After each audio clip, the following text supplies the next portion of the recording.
Hai teman-teman, merasa sendirian tapi pengen terhubung? Yuk berbagi cerita dan kita saling dukung.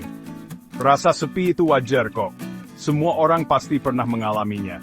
Kadang rasanya kayak malam yang gak ada ujungnya ya. Tapi ingat, kamu gak sendirian.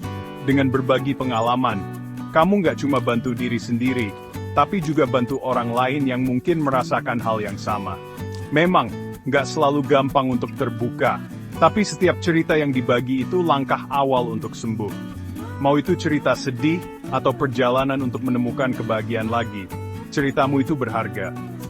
Jadi, tarik napas dulu, dan biarkan suaramu terdengar. Tulis pengalamanmu di kolom komentar di bawah ini ya. Dan mari kita bangun komunitas yang saling mendukung dan mengerti. Bareng-bareng, kita bisa ubah rasa sepi jadi koneksi. Satu cerita demi satu cerita. Ingat, kamu nggak sendirian. Kita semua bersama-sama.